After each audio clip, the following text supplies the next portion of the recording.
Sveiki. Tai antras video, kurį įkelsiu netrukus. Sukūriau YouTube kanalą. Kodėl jį sukūriau? Tai visų pirma, kad ta informacija, ta transformacija, kuri galbūt yra, galbūt vyksta, kad jinai būtų dokumentuota ir būtų galima sekti procesą, o galbūt netgi kažkam kažką įkvėptų, kažkam galbūt suteiktų naujų žinių, o jeigu ne, tai tiesiog dėl savęs. Ir noriu pasidalinti įvykiu, kuris įvyko šiandien.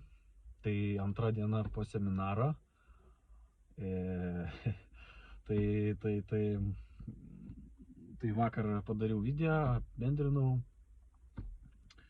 O šiandien sekmadienis ir kaip įprasta atsidariau savo laptopą, kadangi turiu tikslų, tai pasyvių pajamų, papildomų pajamų, šalia šiokio tokio verslo, kurį vystom su kolega, tai savaitgalis atsidarau laptopą ir bandau ir kuriu kažką pabiški, kažką svarbu daryti. Tai atsidariau laptopą ir sugalvojau, kad reikia sukurti kanalą, YouTube kanalą. Tai skūriau kanalą ir bekeliant video išseko baterija. Ir kadangi kofeinė yra rozetės tokios pagilintos, o tame būtent kofeinė kavos namuose, kuriuose buvau, ir išsikrovė mano laptopas. Ir nebuvo, skambino mano draugas ir klausė, ką darau. Ir iš tikrųjų bekalbant su juo išsikrovė laptopas ir pasakiau, kad išsikrovė, o jis sako, kur esi, sakau, čia, sako, yra kavinė, okei, begalvojant, kur ta kavinė, jisai man pasakė dar vieną, kitą. Pasižiūriu, netoli, gerai. Žodžiu, nuėjau tą kavinę, viską, įsijungiu savo laptopą, nusipirkau kavos, ne kavos, arbatos,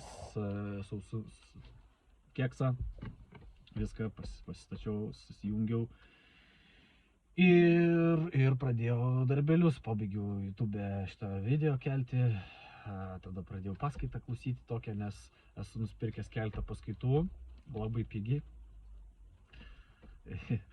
Tai galvoju, reikia tą paskaitą judinti, nes kažkiek paklausiau ir kažkiek paklausiau ir nustojau klausyti. Ir kolega man užsiminė, kad sako, tai ar tu klausai? Žiūriu, kad neklausau, jau praėjo mėnuo ir neklausau. Tai va, tai paskatintas kolegas, jungiu tą paskaitą, klausiau tos paskaitėlės, o šalia sėdėjo mergina ir vaikinas. Irgi su laptopu kažką veikia, žinai. Tai ir kaimynas iš dešinės vaikinas pakuojasi daiktus, varys ir atėjo mintis, kad reikia duoti jam vizitinę. Tiesiog atėjo mintis į smegenis ir štai va tokia vizitinė, parodysiu. Opa, vizitinė. Ir aš jam paduodu vizitinę, sakau. Čia vizitinė,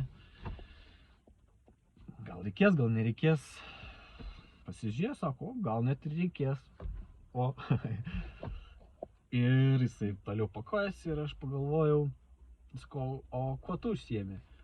O jisai sako, aš bėgimo treneris, mokiname žmonės bėgti, Sakau, aš irgi bėgioju dabar, kažkiek nesu profas, bet pabiški.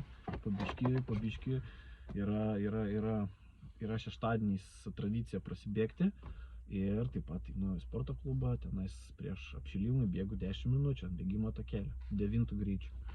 10 minučių prasibėgu, tada mankštelė ir pratimai. Tai va. Ir sakau, aš irgi biški bėgioju, prabėgu 20 km, beje, prabėgu 20 km praeitą vasarą Širvintose ir tai buvo pirmas mano bėgimas toks galingas, aš visiškai nebėgau anksčiau, praktiškai atvažiavau, nes draugas bėga, jisai bėgikas, toks sportininkas, tai jisai bėgo 20 km, aš atvažiavau jis mane užrašė iš tikrųjų 20 kilų, bet tipo, kiek nubėgsi tiek, tai planavau gal 5 kilus bėgti, tai žodžiu, pradėjau bėgti 5 kilus, o gavosi, kad 20 nubėgus. Tai jeigu jūs nesportuojate ar nebėgiojate, tai tiesiog pradėkite, tai įvykį tokius tuo metu didesnius tikslus, tai yra wow. Ir po to bėgimo gal net ir prasidėjo tokia transformacija šiokia tokia mano gyvenime. Tai, o gal ir anksčiau, bet tai buvo tikrai gan lemiantis faktorius, kai perlipi per save, skandęs dantis, padarai didesnį dalyką, tai tau duoda, pakelia tave ir suteikia pasitikėjimą ir pastumdi toliau siekti tikslų, galvoti apie aukštesnius tikslus ir bandyti juos įgyvendinti. Tai žodžiu, ir jisai sako, mes ruošiame žmonės, žinai, ir sako maratonams, sako, gal New York'e maratonas, ir tiesiog man idėja, ašgi norėjau bėgti maratoną, kodėl ne dabar? Tai naujas tikslas atbėgti maratoną, pasisamdyti juos, įmėsiu į aprašymą jų kontaktus, jie kuria kontentą, YouTube, Instagramas, ir pasiruošimas maratonui būtent jie rekomenduoja, tai būtų prieš 5 mėnesius, ir kaip man sakė, į mėnesį 60 eurų, tai 5 mėnesiai kart 60 300 eurų. Ir ką jie daro, jie prasitestuoja tave, pasižiūri, kas tu per paukštis, ką tu sugebi, ir pagal tai sukuria tau programą. Ir susitikimas ar kas savaitę, ar kas mėnesį, žodžiu, tau parašo programą, tu pagal ją dirbi ir žiūri, kaip tu judi, ir žodžiu, tu pasiruoši savo tikslui. Tai šiuo atveju aš bandysiu įveikti maratoną.